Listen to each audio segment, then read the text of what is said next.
I have the concepts of a plan, and that is, because this is so far from my house, leave about 5 or 6 in the morning, get up here at 8:30, and these fields will be clear, and I can glass my way in back to these rut stands, and then I can sit my favorite time of the day, that time of year anyway, for one of these big mature bucks, and that would be like, 10 to 2. So that'll be the plan. Come up here and give some all days minus first thing in the morning, November 5th to the 13th.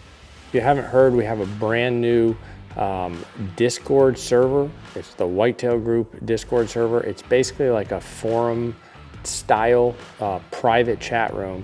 There's so much value in there to help you guys and help one another. There's general discussions, there's how-tos, there's so much in there. We've got a video here that breaks it all down, and then there's a link in the description that will show you how to download the Discord and get in there. But I think once you get in there, you're gonna see a ton of value, and it's just an awesome, no drama place for everybody to communicate and help one another as whitetail deer hunters and land managers. See you in there. Thanks, guys. So we went into the deer season on the Undeveloped farm, kind of where we left off in the video series here on YouTube. Just had a nice even spread of cameras, and as luck would have it, the deer that I was hoping would show up, the typical from last year, never showed up this year. So I don't really know what happened to him, but I had another deer pop back up. I got one picture of him early, and it was kind of a far away picture. I was waiting to get a better picture of him. But he was a 4-year-old last year, so I was pretty intrigued by the picture. The year before, at the far north end of the farm, I had one camera up there, and it ended up dying. And for some reason, I never fixed it. So I don't have a whole lot of intel from the very north end of the farm from the year before, because I was kind of playing the game a little bit south the year before. So I almost ignored it, which I shouldn't have done. But anyway, I had some pictures of this deer last year, which ended up being like on the fringe of his core. So I figured, since I knew he didn't hang much south, I'd get more cameras north. So we went up there, we loaded the north end cameras, and if you remember, we did that reel about the hub scrape, and it wasn't a day or two later, and he was in that hub scrape. You couldn't have planned that any better, but he was right there in the hub scrape, and I started getting more and more pictures of him on the north end. So I loaded up the cameras and started hunting. So my strategy with this farm, because there was 1, 2, 3, 4, 5, 6. It was the 7th field that I'd have to go through to get back in to where this deer's core was. My strategy was kind of to wait until the rut, and then because I always like hunting one deer at a time. So I was focusing on the deer on the developed farm till I got him killed on November 1st, and that led right into the perfect time to start hunting this farm. And my strategy basically was because it's a 2.5 hour drive from my house. So my strategy was to get there about 8:30 or 9 in the morning, let the fields clear, wait till gray daylight, and then take off on the bike and kind of ease my way back there and glass those fields on my way to that far north end. So it worked out well. One of my first sits, I was actually sitting there, and I got a picture of him while I was in the stand over in the rut funnel by the hemp rope. So I ended up actually getting down. It was a late morning photo, I think. I ended up getting down and going over to that ladder stand there, slipping in there and spending the rest of the day there. So I sat there till about 3 o'clock, so I didn't blow the fields up coming out, and didn't see him that sit. So got regrouped for the next day. So I started getting more and more pictures of him on the north end, and I was really kind of keying in that was his core, and then I was going to need to spend time, at that time thinking in that hub scrape, in that rut funnel. So the morning of the 8th, I was on my way up there. I left pretty early, and I got a video of him coming into the scrape, and it was just this series of videos, and the deer bedded down like right in front of the stand, right on the scrape. He bedded down. So, and that was where I was going to go hunt. So when I got there, obviously it was after daylight. There was a little island of trees. That stand in the hub scrape. My back is facing the field, and I'm about 10 yards into the woods, and then about 40 yards up the hill from the wood line, there's just an island of trees in this little bean field. The bean field's probably only 3 acres, something like that, 4 acres. So basically my plan is to get to that island and wait for the wind. The wind was supposed to get a little bit more northerly. So I went to that island and I was just gonna wait it out. All right, guys, it's like November 8th or 9th. So I'm literally driving up here to get in at, 8:30 so that I can let the fields clear. I checked my cameras on the way up, and this deer is bedded literally in the hub scrape where I was gonna go sit. So my plan was he did get up after a little bit and walk to the right with a doe. So I'm assuming they're in the area, milling around, bedding. So I came back here, and when I got back here, the winds were so light and kind of variable, and we're not supposed to get much wind today, maybe up to 4 miles an hour. It's supposed to be northwest and then dying again in the evening. So anyway, I got to this little island here. It sits 35 yards from the edge. It's right behind the stand this way. And I'm actually sitting in the island now. I kind of made myself some shooting lanes, so if she comes for a nibble, I have a 30-yard shot. It's actually a really good setup. 30-yard shot this way. It's kind of a pinch point. And then there's a corner over here that collects a lot of deer. It's all in bow range. It's a pretty good setup. What I decided to do midday was run back over to a different part of the farm on the e-bike and grab one of my my hang and hunt sets, my little Novixes, come back in and go to the northeast corner of the bean field, because when he left the bed, he kind of headed that direction east, and I didn't want to go get in the hub scrape stand in case the wind, swirled and went wherever he was. So I decided to hunt and shooting that northeast corner because a lot of deer come in to the field right there. So that's what I did. I hung right there, and you can see in the video, you can see the island out there. So that was November 8th. November 10th, I headed up. I had a picture of him, a couple pictures of him in the field, one going into the northeast corner, and then a little while later, as I was driving up there, I had another picture, I think, of him going into the northwest corner of the field, which is kind of where I had really narrowed it down to, like, not only his core, but I think he was bedding over in there a lot. So my plan was to go to the island and actually hang in the island. And then what I was gonna do is I was gonna go get in the rut stand for the midday in case he was cruising, and then pop back out to the island for the evening set. So what I did was I actually never hung that stand the day before because my plan kind of changed. And I hunted that northeast corner, so that's where I hung that day. So this day I actually brought a stand to the island. I hung in the island, and I was gonna get down and go to the rut funnel, but I was like, that wind is still it's kind of got too much west in it. So I decided I'm just gonna hang out in the island during the day. Probably not gonna get a shot, but just gonna hang out there for the day and give a really good effort in the evening. It was the first day I really sat like I was gonna sit prime time, because I really felt like he was gonna come back out to that food, because there was a group of does that went in, and he went in to bed right there. So it was a pretty sweet tree. The thing was like maybe 4 inches around, and I literally almost didn't even hang the stand. I kind of climbed up in there with some sticks, and I was like, where am I gonna hang this thing? And I went up and down a few times. It took me a couple hours, but I finally got myself a little nest carved out up in there, and I hung this stand. It was probably only 10 feet off the ground.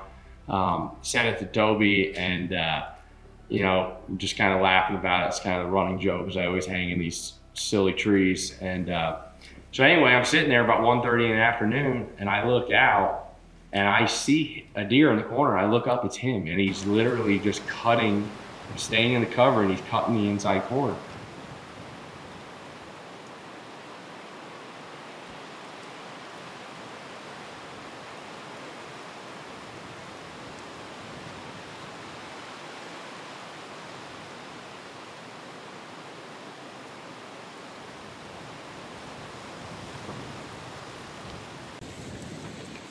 All right, current situation is I saw him about 45 minutes ago cutting the inside corner of this field.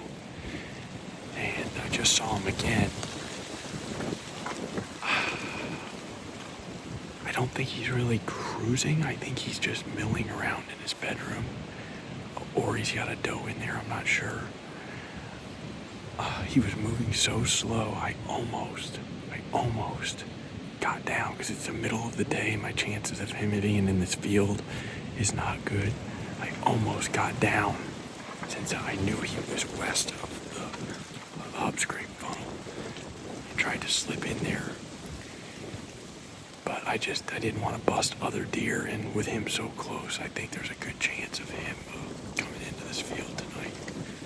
So I'm probably gonna get a picture any minute now on my hub scrape camera. We will see, but I do think there's really good odds of him coming out here tonight regardless.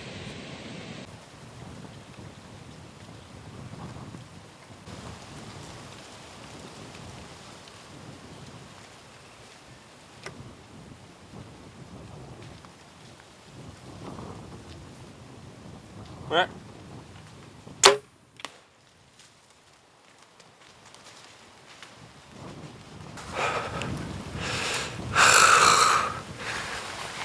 That worked out like a charm.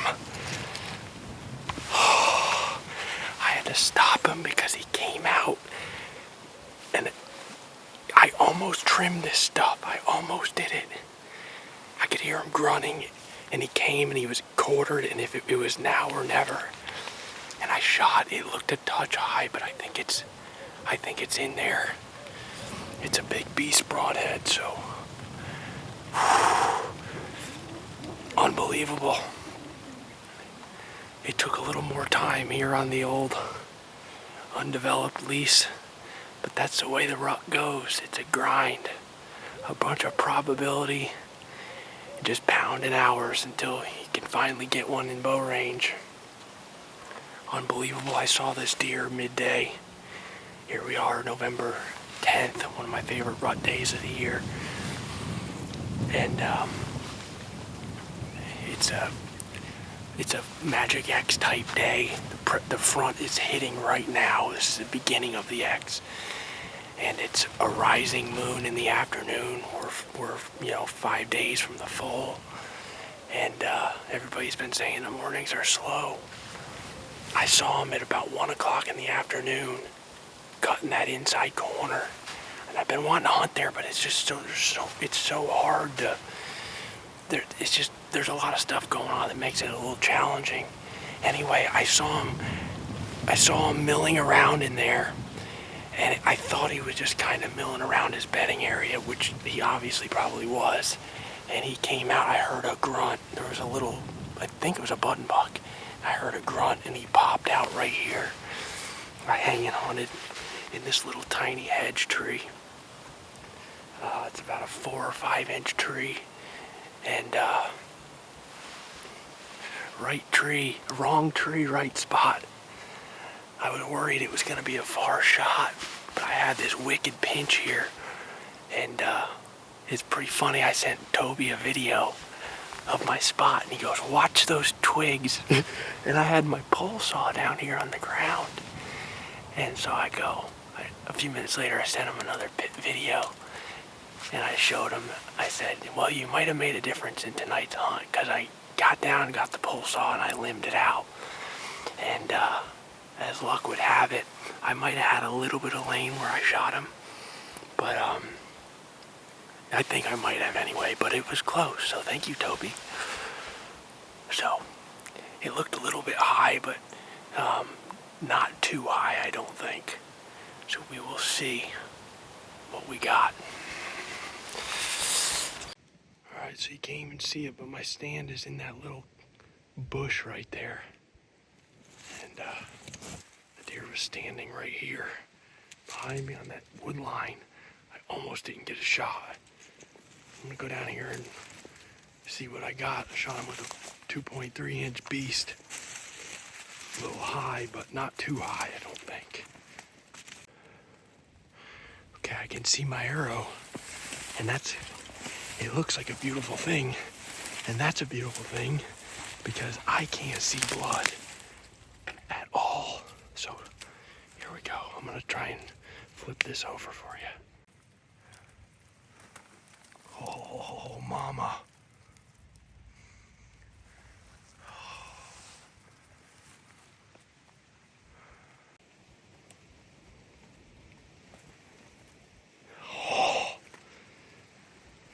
I don't even know what to say, but I am so pumped right now. Oh. All right. I'm gonna get organized here.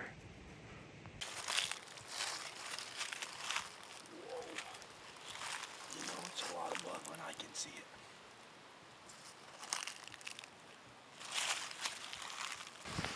All right, guys. Just looked up and saw him there. So here we go.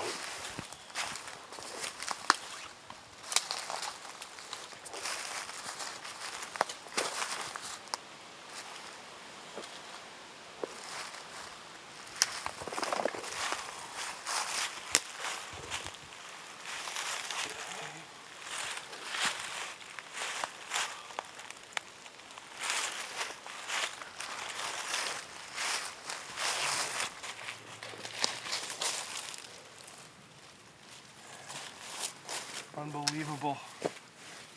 Unbelievable. The old Lease, Undeveloped. Oh. This is a deer I knew from last year.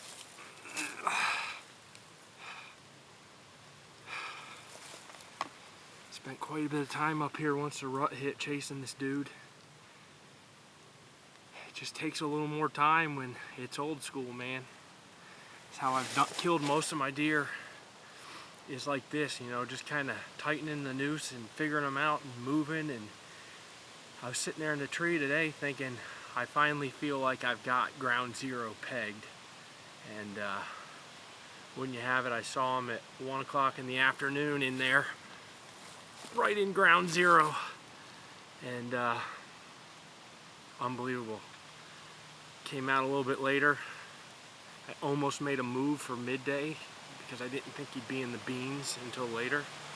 And when he came out, I mean, he hit the field at a 45 and he was grunting. There was a little doe out there, and he hit the field grunting. Hit it at a 40, came into it at a 45, turned broadside, and I stopped him and shot. And if it wasn't then, it would have been never because I had so much brush behind me. Unbelievable.